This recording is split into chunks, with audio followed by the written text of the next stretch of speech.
Hi friends, in our last session we have completed with big data and machine learning topic. In today's session we are going to study cyber physical system intelligence. This is Faizan Kagdi and I welcome you all to a lecture series of Industrial Internet of Things. So let's begin. Cyber physical system intelligence. So what does it basically describes? It describes the holistic system and the components which are present in it. Okay, the methodology, the technique that how we can achieve that intelligence, and it is a software driven, right? So all these are required to achieve the industrial process autonomy. Industrial process autonomy means what? So the autonomy means autonomous, right? Independent. The system should perform all the tasks independently without any human intervention. So that is a industrial process autonomy. Okay, so what are the components required for this autonomy that we are also going to study in this topic? Okay, now we are going to mainly focus on task level reasoning, planning, and scheduling to achieve the autonomous decision making. Okay, now we have to see autonomy of a cyber physical system in a smart factory.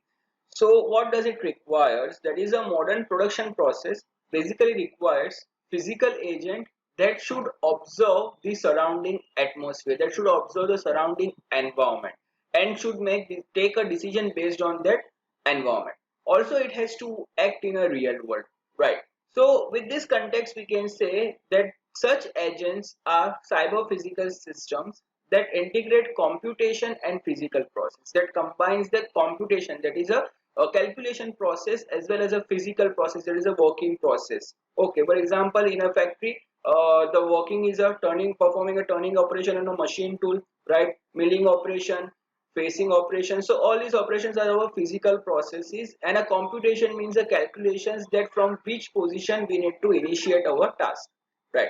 Now this term basically have several development stages. Okay, so starting with that, we have a first simple identification device, that is RFID, that is radio frequency identification device chip, which we know are usually provided at a toll naka, right, at a toll booth. Okay, so in order to determine and scan the fast tag, right, the tag which is provided on a car. So RFID detects automatically the data of a vehicle, right? And with respect to that, the transaction is done directly by just scanning the fast tag, right? So the vehicle doesn't have to stop at a toll naka at all. So this will definitely reduce the queue at a toll naka. Okay, now followed by the device such as sensors and actuators are also required for centralized processing. Okay, the main focus is on a complex version of a cyber physical system, that is a autonomous mobile robots, on which we have a main focus.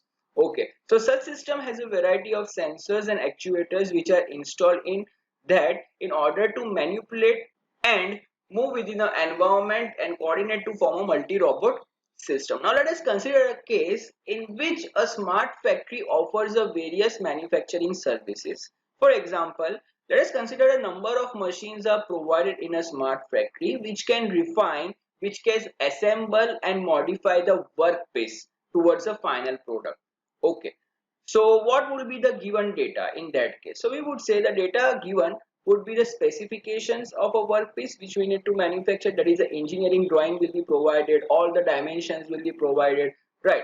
And a smart factory will have to determine the required processing steps, okay, and as well as that which machines we have to use.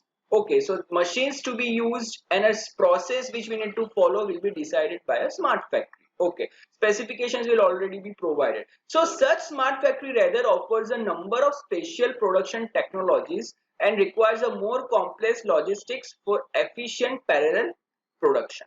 Okay, now there comes a challenge that how can we develop a multi-robot system?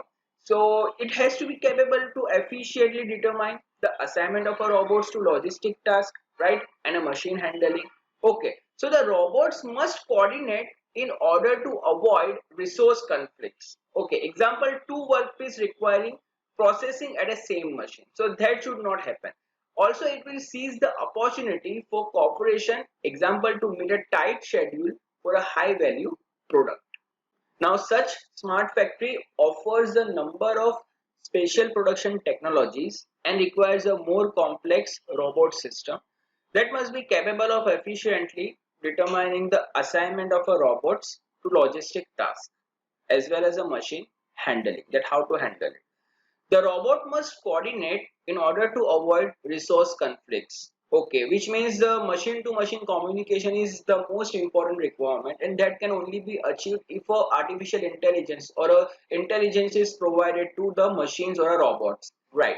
So how this is going to help? So this will help to resolve the conflict. Okay, the conflict between the two robots will not take place. And let us consider an example that two workpiece requiring a processing at a same machine. Okay, so there should not be such a situation in which two workpiece requires the same machine. Okay, and second is seize the opportunity for cooperation. Example, to meet a tight schedule for a high value product. Okay, now let us move further, and we need to see the components included in this. So the components for cyber physical system autonomy, first is task level execute. So to make decision and act on its own without external instruction, a cyber-physical system will require a component that determines what action has to be taken next, right? So that will be done by task level executive. Now it is going to execute that very action which is next required on the spot, right? To monitor that execution. So the overall process is performed by a task level executive. It also requires the subcomponents to determine, execute and monitor the task. For this, it typically needs a way to represent its foundational domain knowledge and its information available at a runtime. Okay. So remember that task level executive is a one which makes a cyber physical system an intelligent system and also provides the necessary flexibility to execute a suitable action in a different situations. Next component is a domain model. Now, what does domain model does? So it is going to encode everything in a prior, that is expected objects, places, and agent within it. So possible tasks or actions which we need to perform, right? So a domain model is particularly relevant for a knowledge based and a planning system. It is an important component. Next is a world model. World model is going to use a parameters which are going to describe the current situation. Okay, to plan into a future that what next step has to be taken to achieve our goal, right? To determine that what to do next, the current knowledge about the environment must be represented in a world model. Okay. Now next is a task determination. So as the name itself suggests that what task has to be done which we have to determine. Okay. So after deciding a world model, okay, as a basis, and a task level executive now can distinguish different situations in order to choose a suitable task. That is, which task is a priority, which task has to be performed first, that will be decided by a task level executive. Okay. Now certain situations have to be encoded in a terms of the knowledge in a world model, and that determines that what goal we need to pursue. Okay, what goal we need to achieve and which action has to be taken place. Okay guys, so I hope that you are clear in the components up to, which we have seen up till now. That is, first is a task level executive, which is going to execute all the tasks considering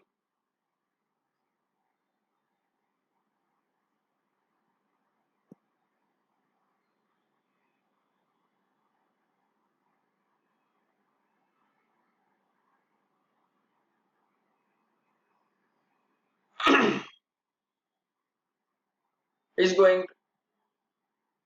going to execute all the tasks without external instructions, right? Remember that it requires a component which is going to determine that what action we need to perform next.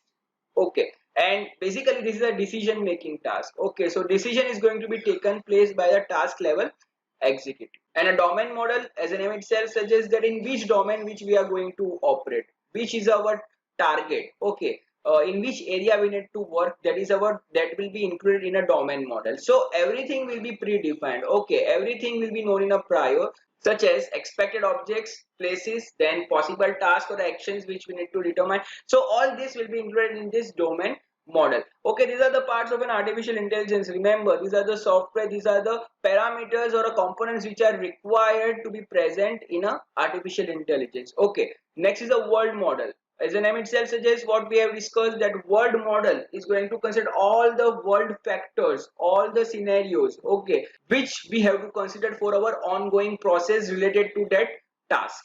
Okay, all the current situations we need to take in this world model. Very simple. And then next is a task determination. So task, as the name itself suggests, the which task we need to perform, to which task we have to give a priority, that will be decided by this component, that is a task determination. Okay, now let us see the next component, that is a multi-robot coordination. Now as the name itself suggests, that multiple robots can coordinate with each other by this installing this component, right? So regardless of which concept we are going to use in a task determination, it is important to consider parallel execution by multiple mobile robots. Why? So it allows speed up and scale the production process by increasing the number of used robots. Which means if there are multiple robots, then definitely the productivity will be increased, right? It will speed up the production process. Okay. And we have to engage the robots in such a way that they are not going to do the one robot is not engaged with the same workpiece. Okay, in that way we need to execute the task. Okay, so we can say that whenever one robot is under maintenance, then obviously if there is more than one robot, then it will compensate and perform the task of that robot, right? So it is required to have a multiple robot, and that can be done if there is a coordination between the robots, there is a communication between the robots. Okay, now when considering a group of robots, the task determination and execution has to be coordinated. Okay, which means the information has to be transmitted from one robot to another robot, and definitely that will be done if we fulfill the infrastructure requirement, that is a internet requirement and a connection. Okay, now some methods of synchronization is also required to avoid a conflicts. First, robots used to communicate their current intentions to avoid a repetitive type of work. Okay, of a multiple robots, which means number of robots are performing the same task, okay, to achieve the same goal. So that should not be the case. Every robot should be engaged with some other task, with some other process. Okay, second is robot needs to be allocated the resources like processing stations for exclusively used by a certain robots during a specified time interval. Okay, now next component required is a fault tolerance for the autonomy. Okay, now in order to preserve a autonomy of a CPS in case of a faults, which is usually impossible to preclude completely. Okay, we cannot determine in advance that the fault can take place, right? Now if there is a fault in a task level execution, then it is possible, but if there is a fault, then what it could be lead? So it will lead to an incorrect world model. And if a world model is incorrect, then definitely we can say that a sensor data or a wrong perception results are taken into consideration. So it is going to lead to a problem in a physical actions taken by the robots. For example, which type of problem can occur? So a robot, while operating a workpiece and taking from one place to another place, dropping the workpiece directly. Okay, so dropping a workpiece, which is a fault, that cannot be tolerated, right? But now this can only occur if there is a error in a programming, right? In a error in a world model. Okay, fault tolerance also means to be able to compensate for robots which are undergoing for maintenance or being removed from a fleet. Okay guys, so I hope that you are clear in today's session which we have discussed, that is about a cyber physical intelligence. In that we have seen a autonomy in our smart factory, that is cyber physical systems in a smart factory. Then after we have seen components for a autonomy. Okay guys, so with this we are completing with our chapter, that is artificial intelligence and data analytics for manufacturing. Thank you all.